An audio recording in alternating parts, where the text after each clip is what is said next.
Okay, this is going to be a walkthrough of how to solve the part sorter portion of lab number 5. So this is what everyone seemed to struggle with.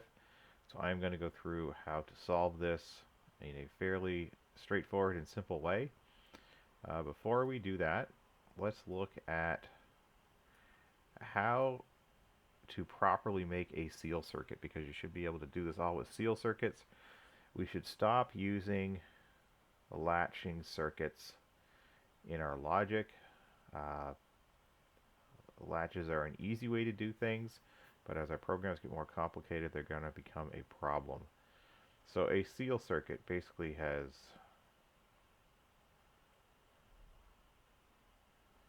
a couple of parts. It looks like this.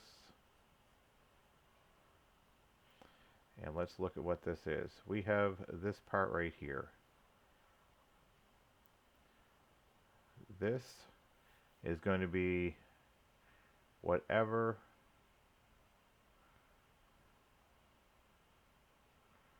triggers your event. So whatever triggers the event to happen goes right here. So that could be your conveyor running. It could be something moving.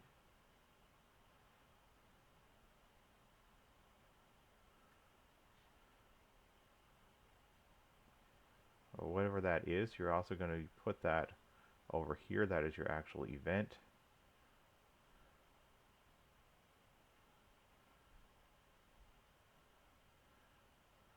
And you're going to use that same address here. So that's going to be whatever your event is.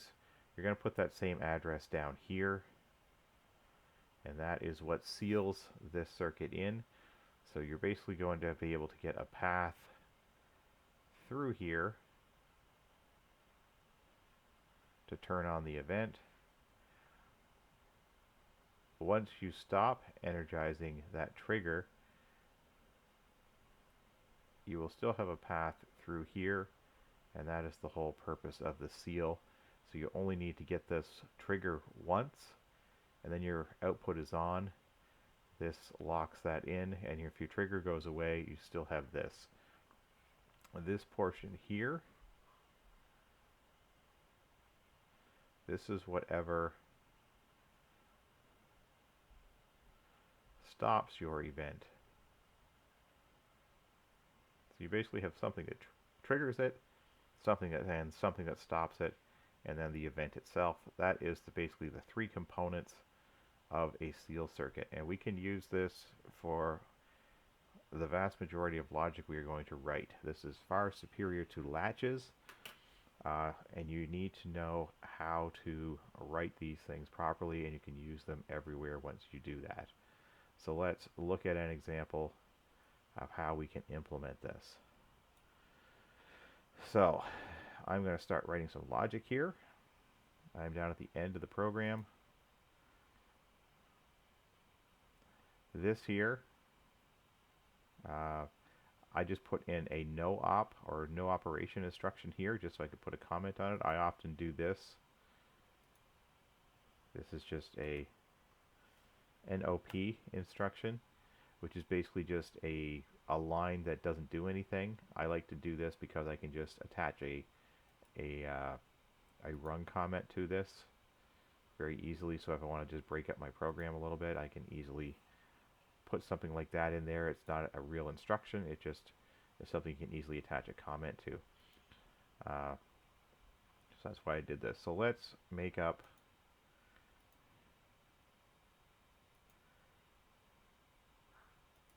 a seal circuit.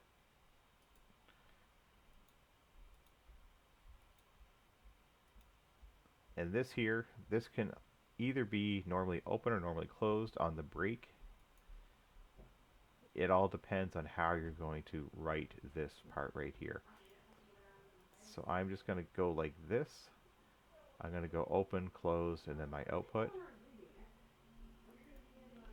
So I'm just going to call this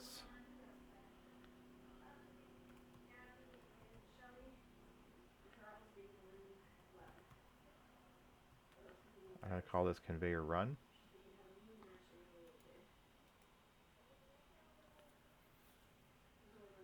create a new tag here. Conveyor run. I'm going to call this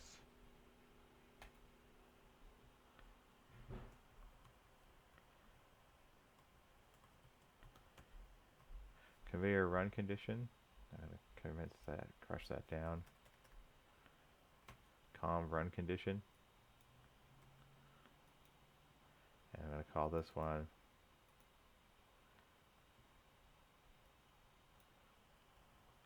conveyor stop condition. So there is a seal circuit. So I have my conveyor run conditions, not my conveyor stop conditions, and then I get run.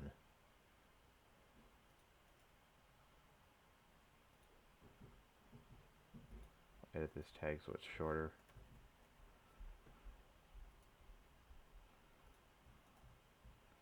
Take the R out of there so it's always the same. Just so my terminology looks the same. You can edit tag names after you create them.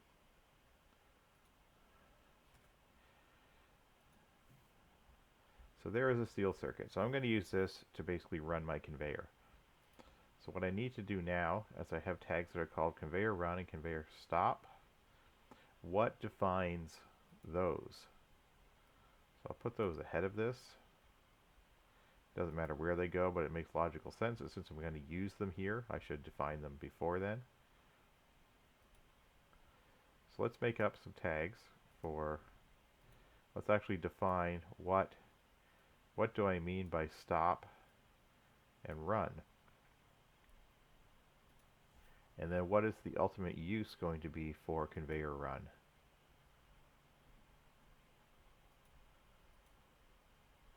And we should be able to write a lot of logic that looks kind of like this.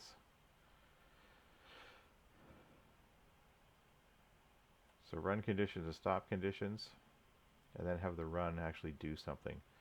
So the run actually doing something is going to be my motor. So I've got a bunch of motors here.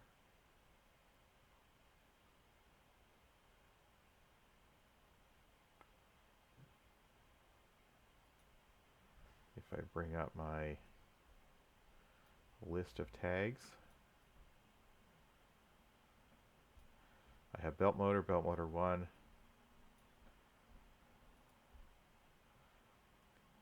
and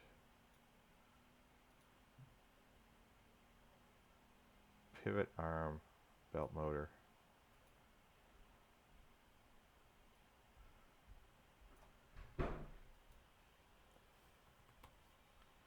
There's belt motor. Now here's a problem that people have. When you start to branch outputs, the best way to do this, don't keep on adding branches like this. The better way to do this, if you go here, do a right click, and where it says add branch level, do it that way. You can go an infinite number of branches doing this way. If you add branches by just continuing to add branches like this method here, by just doing that, it will limit you. You can see how that kind of steps down each time. It will limit how many times you can do that. So this is a better method here. So we said belt motor 1, and then pivot arm belt motor, I think it was called. Pivot arm belt motor.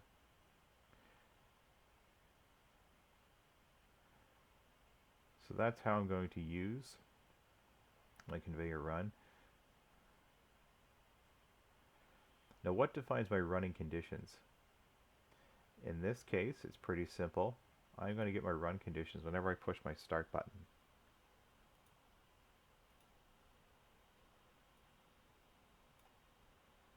So I have my start button, and then I also have, for my stop conditions, I have my e-stop and my stop button. Those two things will define my, and I also have the safety door for my stop conditions. So there's 3 different things that define my stop conditions, only one that define my start.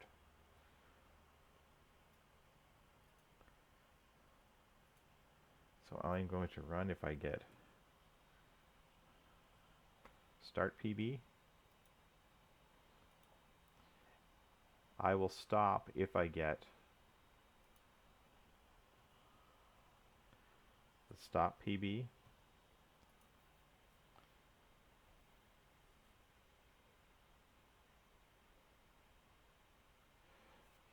So let's think about how this is being used. So if I turn this signal on, it's going to cause the stop. So if I lose this signal, if I was to lose that, or if I was to lose the e-stop, or if I was to lose the safety door 3.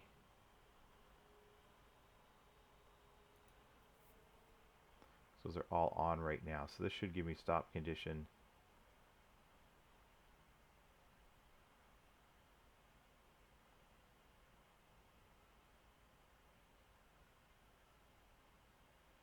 I think that's right. Let me assemble this and see if it works. So I want to have that stop condition off.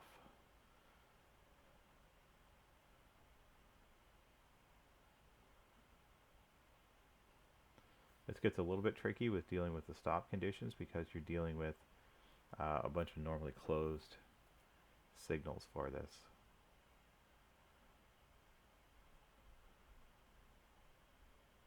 So I just want to make sure I'm using this the right way.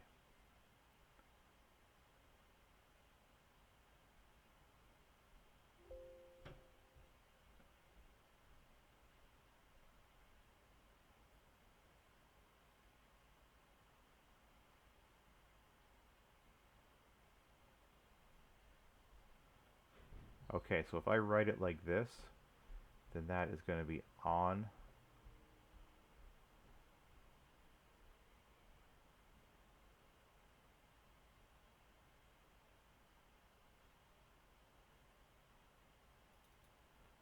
So that is incorrect. I need to do this.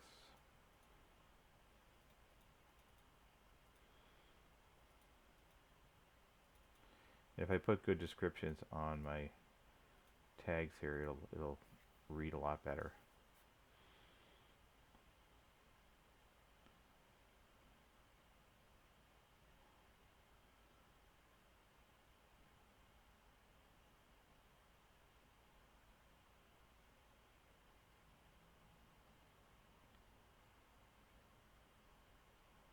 Okay, so now I have this. So now what we should be able to see, if I push my start button, I'll get the run condition, which will start my conveyor run, which will start my motors. If I was to push any of these,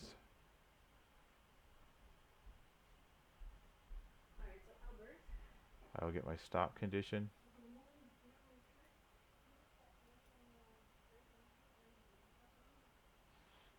Ah, this is not connected, that's why.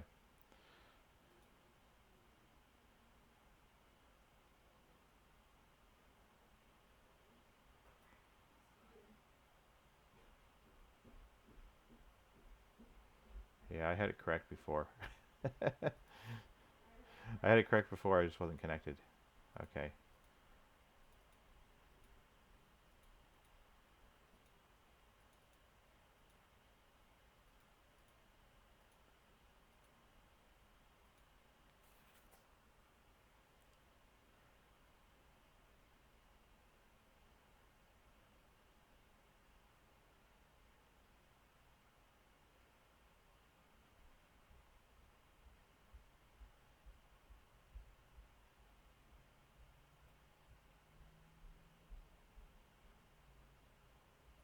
Alright, so there we go. So now you can see if I push this, I get the stop condition, or if I were to open the door, I get stop condition. If I push e-stop, I get stop condition. If I push this, I get run. If I hit that, I get this. Now that I have my run and start conditions as well, it makes a couple other things pretty easy. I can say if I have my stop condition anywhere, turn on the light.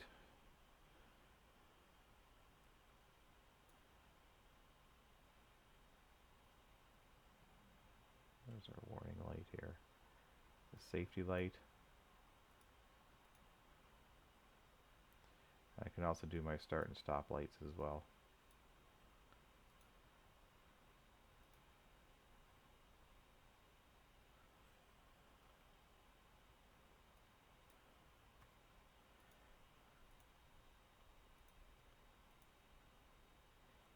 And I could say if I have run mode or if I don't have run mode.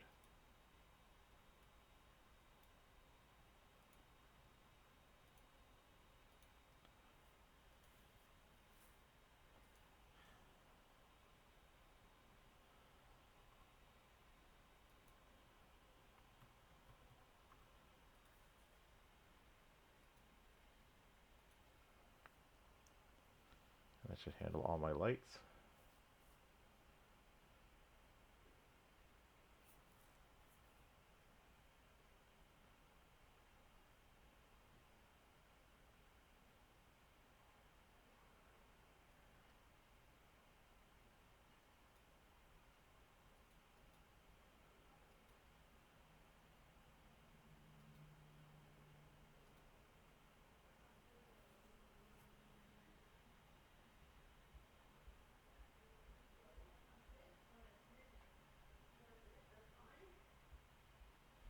So the lights are all good.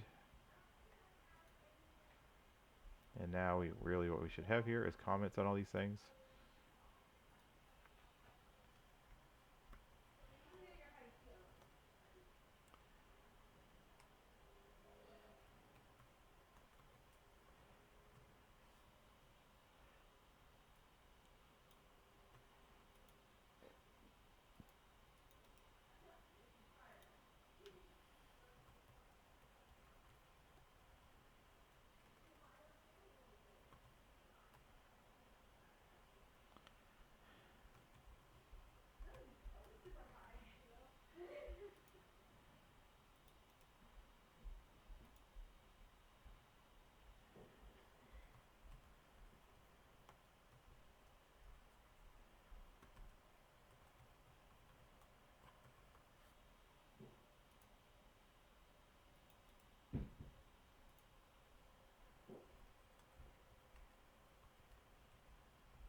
Remember, these ones are not pressed.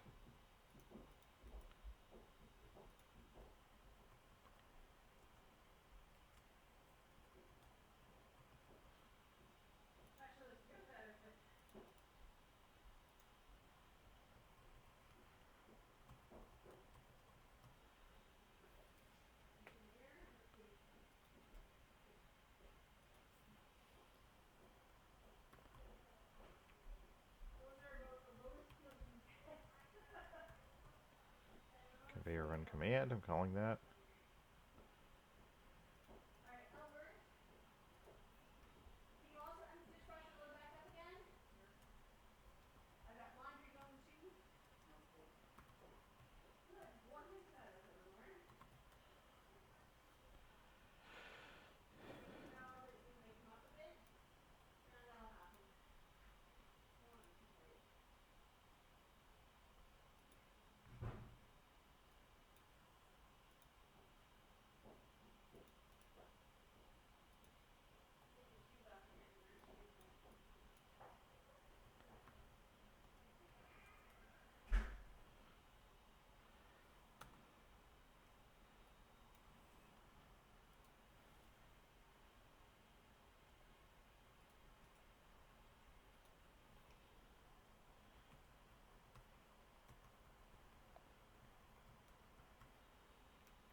Okay, so there's all that so far.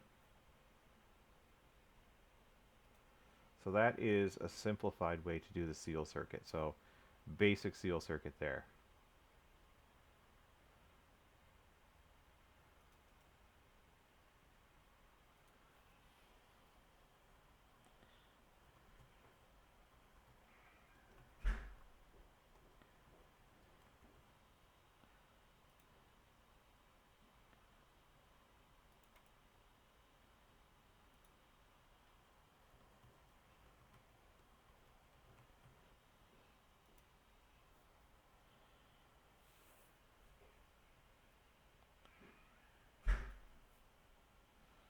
Alright, so let's move on to the pivot arm. Now the pivot arm can do almost the same way. So I'm just going to copy these 3 rungs here.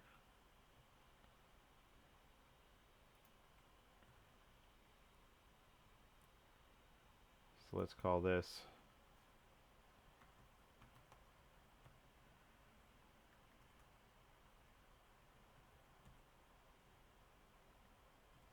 pivot arm advance.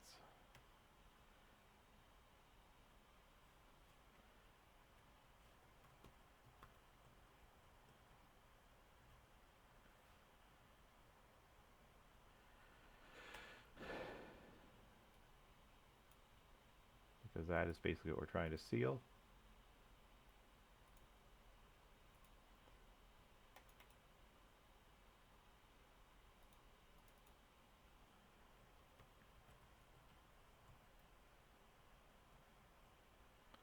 And we'll call this advance command.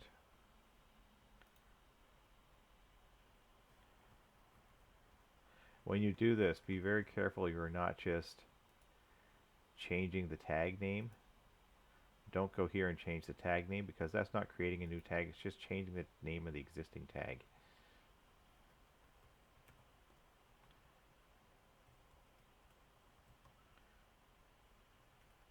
I'm going to call this return command. Okay, so we have an advance command, return command, and arm advance. So again, that is the exact same structure for the seal. So what makes it advance? What makes it return? And then what do we link this output command to? Well, the output command is going to link to the solenoid.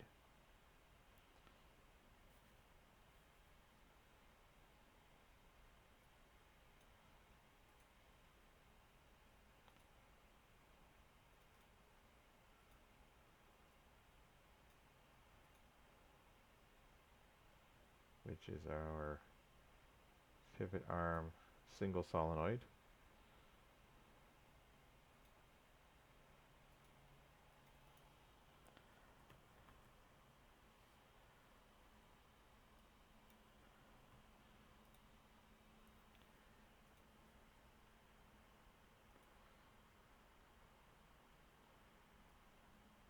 And we need return commands, and we need advance commands. So what defines these conditions here? So what is going to make it advance and return? Well, let's look at what we have in here.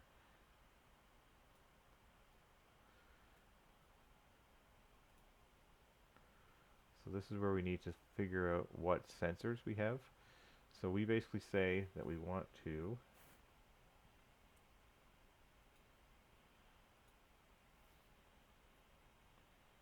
so right now we've got run the belts. We've done that. Allow green parts to pass through the straight conveyor. Divert blue parts. We want to divert blue parts. So we're going to divert if there is a blue part. So make the pivot arm move if there is a blue part. So this is basically going to be if we have a blue part. We already have blue part detected as a tag from a previous part here. So I'm just going to say blue part, That is what's going to make us move. So we're going to have to define what makes up blue part. And then what makes us return. A couple ways you could do this. I've seen some people say, well, if I get a green part, I should return. That's one way to do it. The original thought I have is if you actually see a part come all the way through here and reach the end of this belt, that should tell you that you have something there. So the way that I would do this myself, I would use one of these sensors. I'm going to use the diffuse sensor here. I'm going to put that at the end of this belt.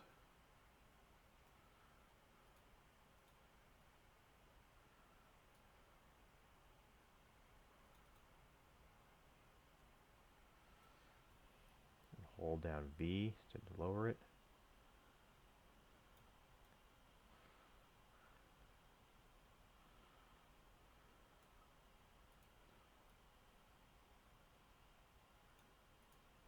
And there, that is my diffuse sensor. And that is called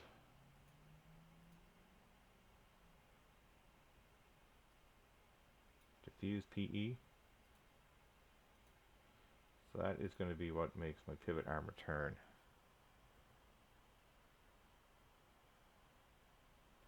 Diffuse PE. And then how do I detect a blue part over here? Well, I've got my vision system. So I'm going to drag the vision system over here.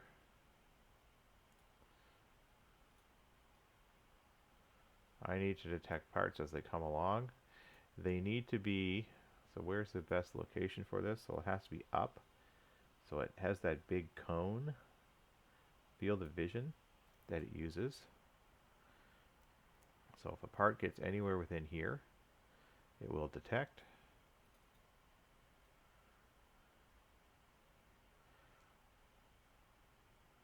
So that looks like a good spot for it there. And then what defines a blue part?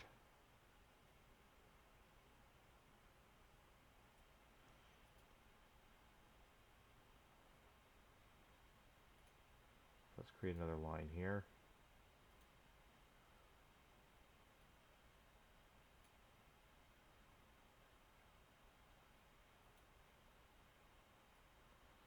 So what makes up blue part? And we know that's actually a combination of, we could actually just look it up from here. Well, we actually did a step ahead here. It's basically a combination of these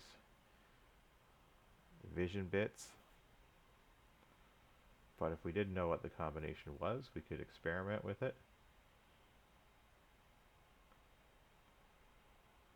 So let's look at this here. So these addresses are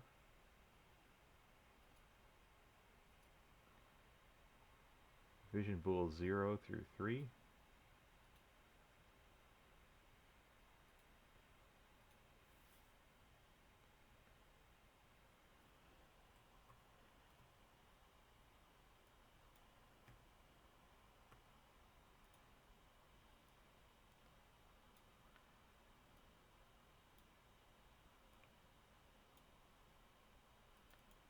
So 0, 1, 2, 3.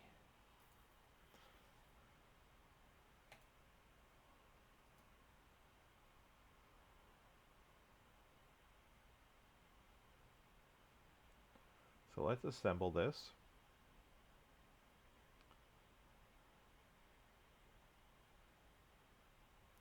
And we need to figure out what this correct combination is here. Now one of the simplest ways to do this is to basically just run.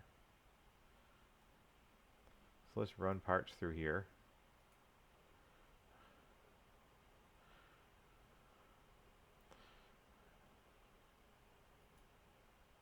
Alright, so there is a green part right there. Sorry, a blue part right there.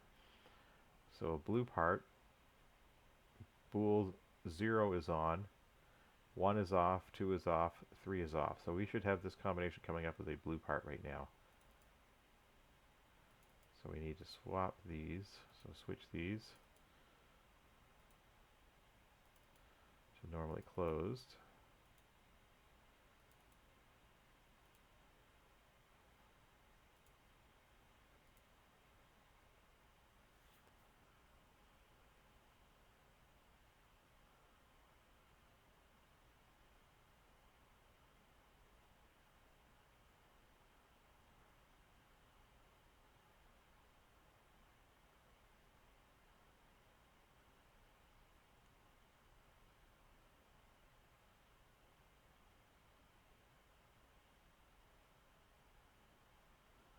This here looks like it's the wrong way as well.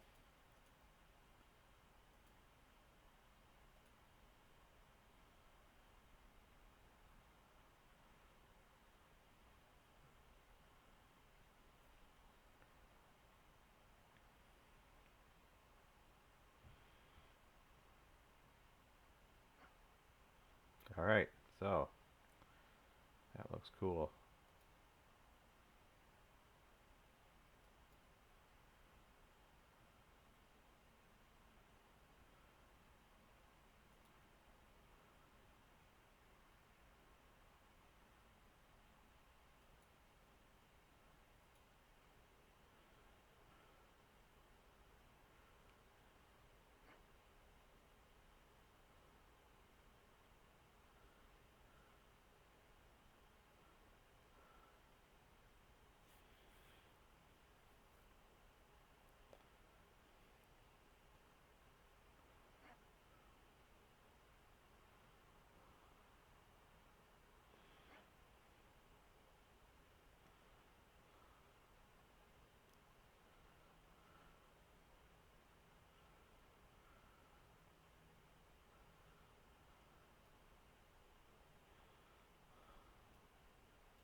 Okay, so that appears to be working. So let's look at what our remaining requirements are here.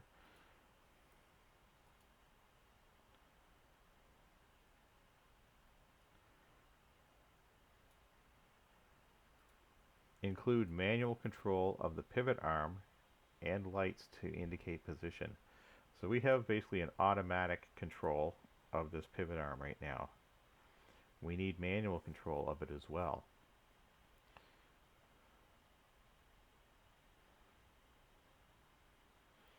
So right now this is working in an automatic mode.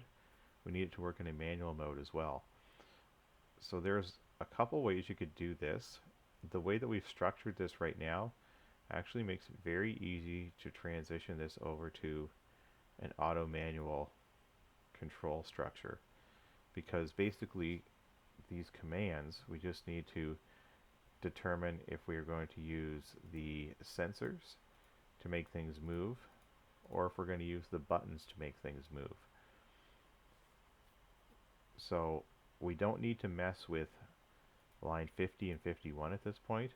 We can just alter these things here. So I'll show you what I mean by that. So basically we're going to have two different methods of control here. We're going to have one that's going to work in auto mode and one that's going to work in manual mode.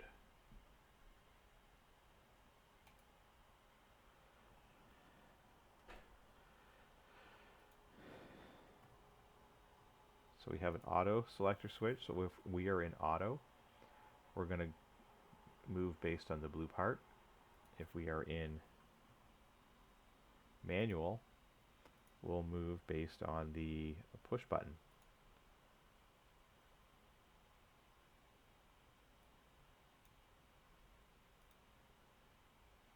Pivot arm, advance, and return.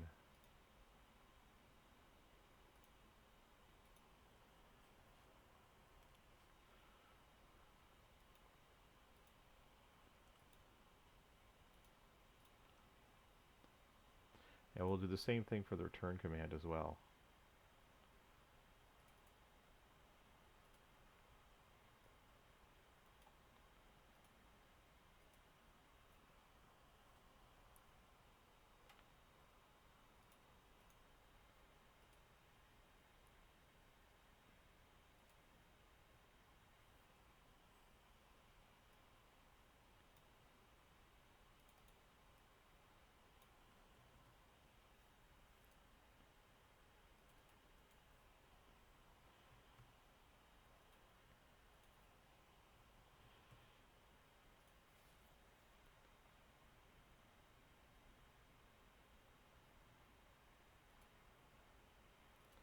So you can see that we didn't change anything down here. It's only changed on these two lines here.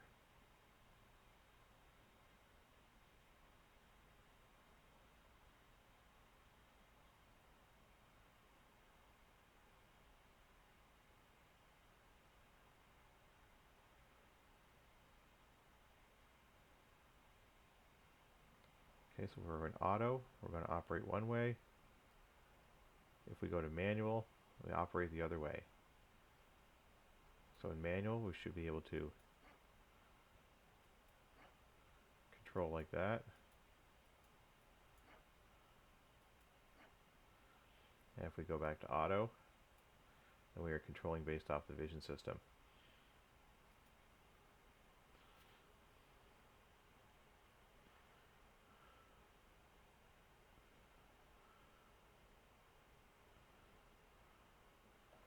So this is auto.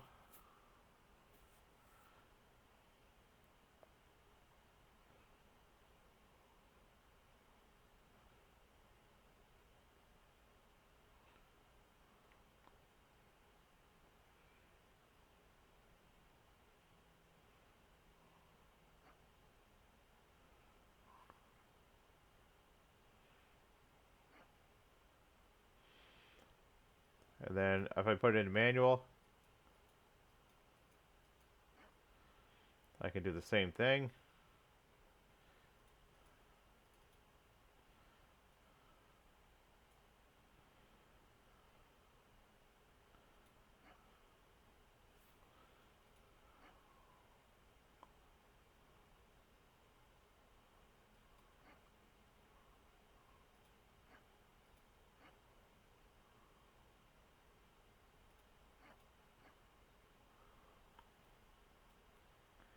Alright. So the last thing we need to do, we want to be able to light up these buttons down here based on what our actual position is of this. So if we want to talk about machine position, the best way to do that, inductive proximity sensors. So we've got two sensors over here, floating over in space here. So we want to track the position of this arm.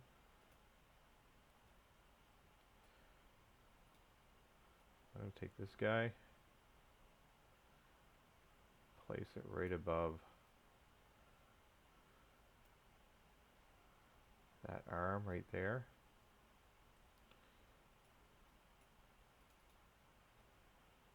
So you can see how that is on. That should be on right now. I place that right there. I'll take this one. This one's going to be a little bit tougher to find the right position of it. I'm going to put it right there and see if that falls in the right position.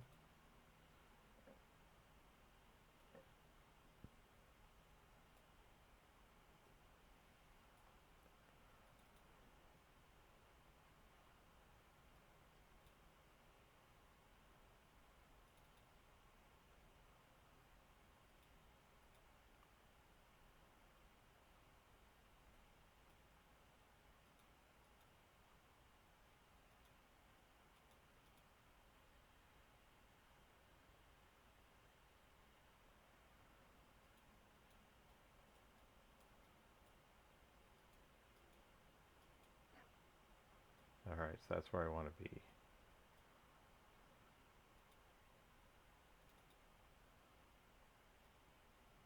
Alright, so I didn't put that anywhere near. It needs to be over there.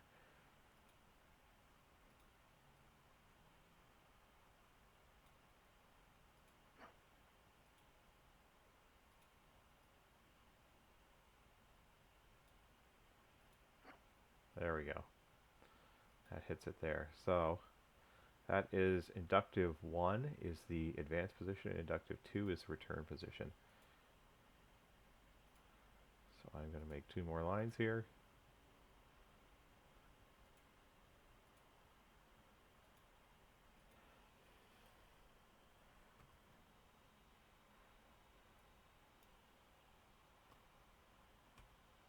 Inductive PRX1 is our arm advance light. I'll just copy and paste this. Inductive 2 is our pivot arm returned light.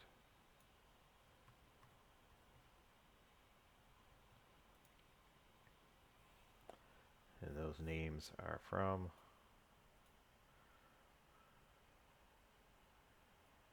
here and here.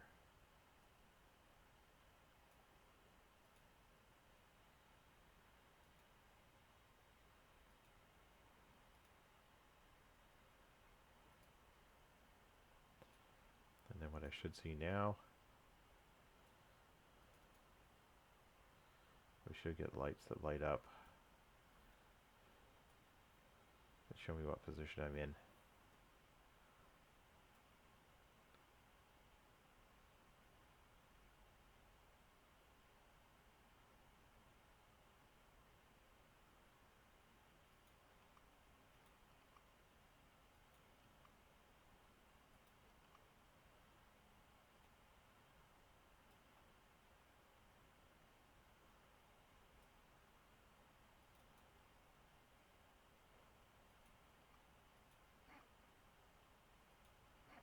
There we go. Sometimes things get stuck. So that's returned. That's advanced. Returned. Advanced. Returned. Advanced. And that should run in auto as well. You should see those changing in auto.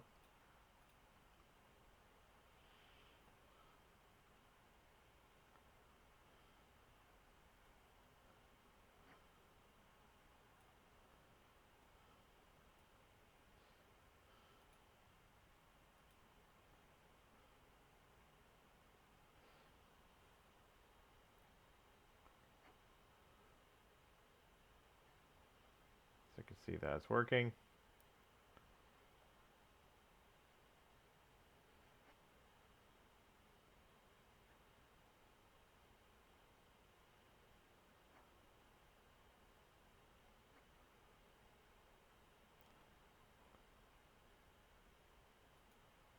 Alright, so that is our completed task here. The only thing that's left, put comments on all this stuff.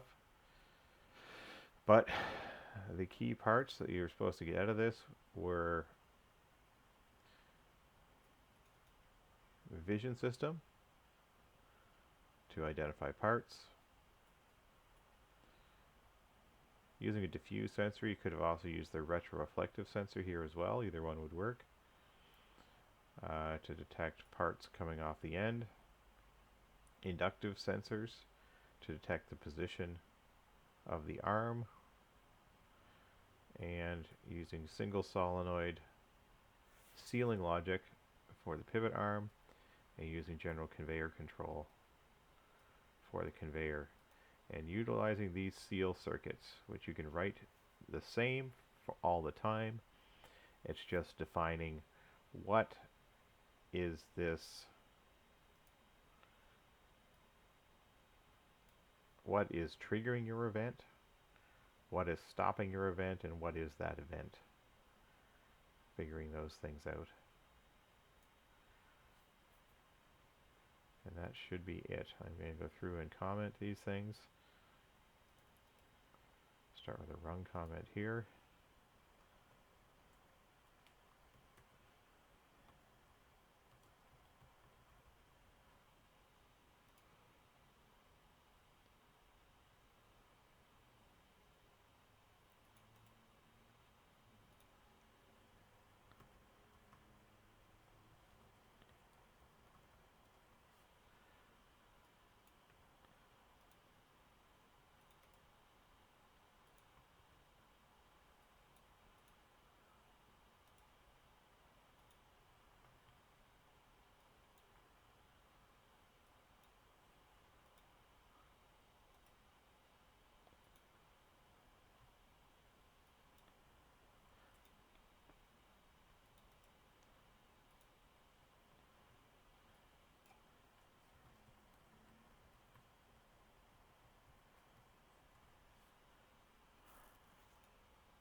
Actually, I'm going to call this one command. This one's probably more of a condition. I'm going to call that condition instead.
Alright, so that is completely commented, completely done.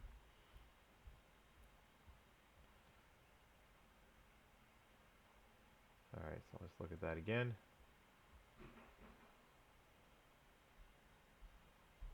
So, start conditions, stop conditions, seal circuit, all the motors, all the lights,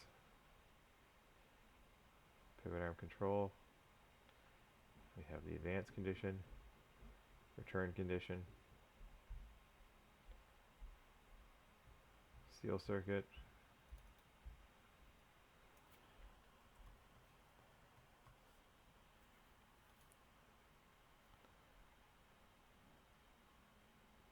and the lights.